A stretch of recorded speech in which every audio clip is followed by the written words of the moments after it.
بسم اللہ الرحمن الرحیم۔ میں آج اس ویڈیو کے ذریعے ڈسٹرکٹ انتظامیہ ملکنڈ سے مخاطب ہوں کہ آپ کس قانون کے تحت پی ٹی آئی کے خلاف انتقامی کارروائی کر رہے ہیں۔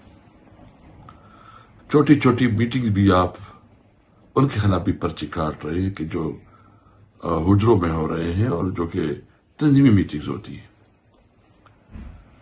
کیا یہ ایک ملک ہے جہاں آپ باقی لوگوں کو تو جلسوں کی اجازت دے رہے ہیں، لوگوں کو فیسیلیٹیٹ کر رہے ہیں، اس کے لیے سیکیورٹی ارینجمنٹس کر رہے ہیں، جبکہ ہماری چھوٹی ایونٹ پہ بھی آپ جو ہے نا قطر لگا رہے ہیں۔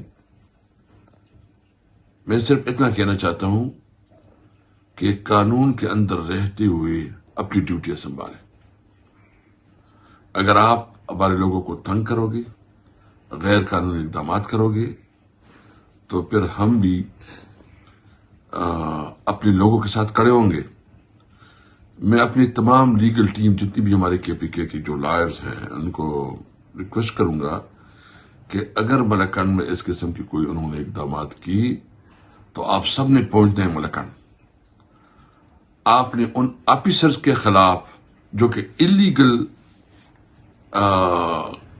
قانون سے ماروا اقدامات کر رہے ہیں، ان کے خلاف عدالتوں سے رجوع کرنا ہے، ان کے خلاف پرچے کاٹنا ہے۔ میں اپنے ورکرز کو یہ یقین دہانی کرنا چاہتا ہوں کہ آپ نہ تنہا ہیں، نہ اکیلے ہیں، نہ آپ کمزور ہیں۔ ہم پاکستان کی سٹیزن ہیں۔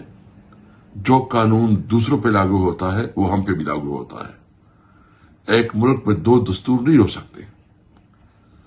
میں وزیر اعظم صاحب سے، جو نگران وزیر اعظم ہیں، کاکڑ صاحب، ہم تو سمجھتے تھے آپ بڑے اصول پسند آدمی ہیں اور آپ کے ساتھ آپ کا جو ہسٹری رہی ہے ہم سمجھ رہے تھے کہ آپ، لیکن اب یہ کیا ہو رہا ہے؟ ایک طرف ایک کنوکٹڈ مجرم کے لیے جس طرح راہ ہموار کی جا رہی ہے اور دوسرا طرف عمران خان کے خلاف جیسا دائرہ تنگ کیا جا رہا ہے۔ ایک طرف کھلے جلسے ہو رہے ہیں، جلوس ہو رہے ہیں، الیکشن کی کمپین کی پوری اجازت ہے، اور تحریک انصاف جو ہے نا اس کے خلاف پابندی ہے۔ نہ جلسے کرنے کی اجازت ہے، نہ کوئی اپنے ووٹر تک پہنچنے کی گنجائش ہے۔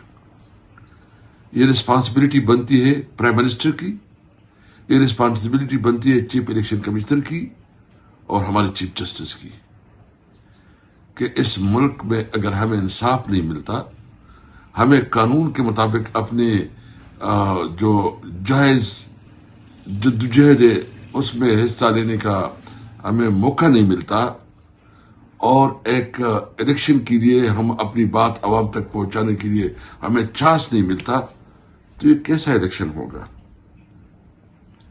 اس سے تو بہتر ہے کہ پھر میاں نواز شریف سے لسٹ لے لیں کہ یہ منظور اور یہ نہ منظور۔ رنجیت سنگھ والا کام کر لے کہ جو ہے نا جتنے ان کو چاہیے ایم این ایز ان کی لسٹ بنائے، اس کو سلیکٹ کروائے، اور پھر جو ہے نا دنیا میں بڑا واہ واہ ہو جائے گا کہ ماشاءاللہ کیسی جمہوریت ہے۔ اگر اس قسم کی جمہوریت ہے تو اس جمہوریت کو ہماری طرف سے خدا حافظ۔ ہم وہ جمہوریت چاہتے ہیں جس میں عوام فیصلہ کریں گے۔ ہم وہ جمہوریت چاہتے ہیں جس میں عام لوگ اس ملک کے مستقبل کا فیصلہ کریں گے۔ وہ جمہوریت نہیں جو قبروں میں بیٹھ کے وہاں فیصلے ہوں۔ میں تمام جو صاحب اقتدار ہیں ان سے ملتمس ہوں کہ اس ملک کی قسمت سے نہ گریں۔ یہ ملک ہم سب کا ہے، پاکستان ہم سب کا ہے۔ ہم سب نے اس ملک کو آگے بڑھانا ہے۔ اگر اس طرح صورتحال رہی تو پاکستان میں پولیٹیکل جو ٹرمائل ہے، جو انسٹیبلٹی ہے، یہ ملک کی معاشی طور پر تباہ برباد کر دے گا۔ ہم ملک میں امن چاہتے ہیں، ہم ملک میں ترقی چاہتے ہیں، ہم اپنے بچوں کے لیے بہترین تعلیم، بہترین علاج اور روزگار کے مواقع چاہتے ہیں۔ ہم پاکستان کو قائد اعظم کا پاکستان بنانا چاہتے ہیں۔ ہم اپنے پاکستانی عوام کو یہ کہنا چاہتے ہیں کہ انشاءاللہ آپ کو مایوس نہیں کریں گے، اور اپنے کارکنوں کو یہ یقین دلانا چاہتے ہیں کہ آپ نے جس طرح خان صاحب کہتے تھے کہ گھبرانا نہیں ہے، آپ نے گھبرانا نہیں ہے، حالات کا مقابلہ کریں گے، انشاءاللہ جیت ہمارا ہوگی، اور جب الیکشن ہوگا پاکستان تحریک انصاف 2/3 میجارٹی سے جیتے گا انشاءاللہ۔ پاکستان زندہ باد۔